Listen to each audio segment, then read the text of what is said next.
Hindi ko alam. Pero isang beses sinabihan ko talaga si Senator Amy. Sabi ko sa kanya, kung hindi kayo tumigil, hukayin ko yung tatay ninyo. Itatapon ko siya sa West Philippine Sea.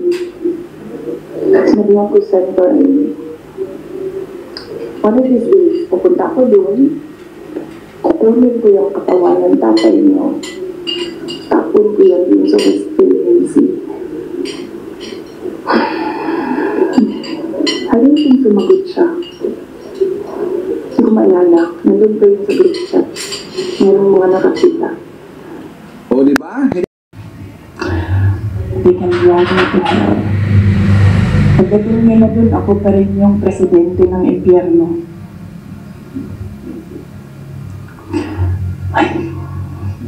Yes. Jesus. Yes. Pwede naman sana tumahimik na lang, no? Bakit na hindi kayo niya kailangan mo pa sabihin na nabudol niya ako. Oh, ano? So I just imagine myself cutting his hand. I cut his hand. So nun, na-realize ko, toxic na, diba? Ganyan na yung imagination mo. Ang imagination mo, sinasakal mo na yung tao. And then I said, this is over. Baliw. Nakaw mga kabayan, alam ko na napanood nyo na itong mga pinagsasabi, itong press conference ni Sara Duterte. Mahigit 2 oras yan. Pero siyempre, hindi ko naman pinanood ng buo yan. Pasundot-sundot lang. At yun lang mga mahalagang importante. Mahalagang importante ang ating nasulyapan. At ilan niya dyan yung talagang tatanggalin daw niya, puputulin niya ang liig ni PBBM. Parang daw ang feeling niya noon nung sila'y nag-guess sa isang eskwelahan, graduation niya tayo ng high school. Pagkatapos, ang malupit dito, yung sinasabi niya, at siya serious na serious ang kanyang mukha. Nasabi na raw niya kay Amy Marcos dati na pag hindi niyo ako tinantanan, huhukayin ko inyong ama. At ihahagis ko dyan, tatapon ko dyan sa West Philippine Sea, sa WPS. Hindi raw nakapengol si Amy Marcos. Ano bang klase? Anong klaseng tao yan? Nilalait ang iyong ama, iyong pamilya. Hindi man lang siya nag-react doon sa pangyayaring yan. Wala raw, tameme raw si Amy.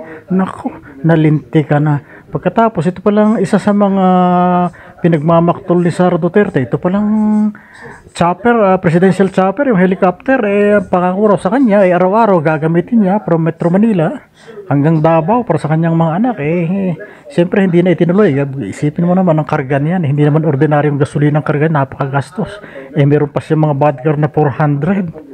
Isipin mo naman gastos ng bayan yan. So, pagkatapos itanong siya ng isang reporter kung ano ang rate niya sa performance ni PBBM. Ang sabi niya out of 10 ay 1 lang. At napakabulok daw na presidente nito si PBBM, yung sabi ni Sara. Kala mo na may napakahusay ng kanyang ama. So, yun ang kanyang rating. Siguro talaga ang gusto niya para sa kanya, isang mabuting presidente siguro ay yung sasang-ayon sa kanilang gusto ng kanilang pamilya at ng kanilang tropa. Unang-una dyan, dapat para maging mabuting presidente ka, sang-ayon sa kanya, yun ang kanyang tingin niya siguro, dapat ikaw ay himod sa puwet ng China. Dapat pinagtatanggol mo si Kibuloy. Dapat pinagtatanggol mo si Bongo at si Bato, si Christopher Lau. Pinagtatanggol mo yung mga Farmali. At ano pa, pinagtatanggol siyempre si Duterte laban sa ICC.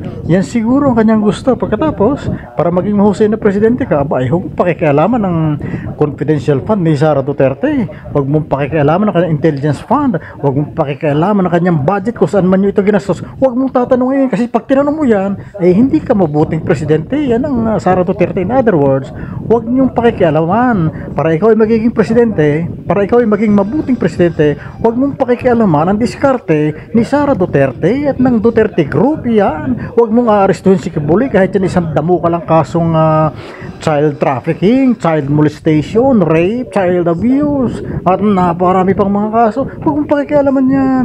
So yan, nakita nyo naman yung expression ni Sara Duterte. Talagang kakaiba. Parang timang parang si hindi yan basta lutang talagang lumilipad. Napapaisip nga ako, ano kaya kanyang tinake? Ano kaya ang kanyang nakain? Bakit nagkaganon? Ano nangyari kay Sara Duterte? Ito ba'y na-anthrax? Ano ang kanyang kinain? Siya ba'y napagkatulog pa?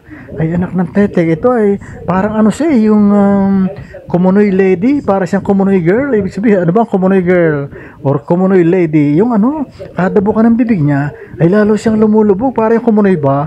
Pag ikaw ay nasa Kumunoy at ikaw ay nagpupumiglas, aba ay lalo kang lulubog. Para ding yung parang cable wire, cable siplak na kapag ikaw ay nagpumiglas lalong ihigpit, parang posas lalong pahigpit. Ito ang nangyayari kay Sara Duterte, para siyang Kumunoy lady. Ano? Quagmire lady. Di ba? Ang English ako muna, Quagmire, kung hindi ako nagkakamali, ano? So ito ang bagong Quagmire lady, lalo lumulubog habang bumubuka ang bibig. Ito ba ang advice sa kanya ng kanyang, sa tingin ko yung number 1 advisor na si Gloria Arroyo? Ikaw ay mag-press con, tirahin mo si Marcos. Naku, mga kabayan, ay lalong lulubog. Sino bang Pilipino matino ang magkakagasto sa ganitong uri ng pinuno? Ay, naku po, ito kayo mga Duterte supporters, ito ba mga DDS ilan na ba nagising sa mga ito? Kasi ba hindi pa nagigising? Gusto nyo pa rin ba ang ganitong uri ng pinuno? Sus Mariusep, ay naku, ang problema kami nadadamay sa inyong mga kaingutan anak ng pating na buhay yan, oo. Pumapasok pa rin dito yung sinasabi ng mga matatanda nung araw, sa bagay matanda na rin naman ako. Yung kasabihan na sa bibig na huli ang isda. Itong si Sara Duterte talaga, basta bumuka ang bibig nito, talagang nalabas kung sino siya. Nalabas yung kanyang nasa sa loob. So, yung paring mantra na no words, no speech, no speak, no error, no talk, no error, ay hindi niya ini-exercise. Ay pag ganito katakles, ito talaga, para talagang Kumunoy. Kada buka ng bibig ay lumulubog lalo. Nako.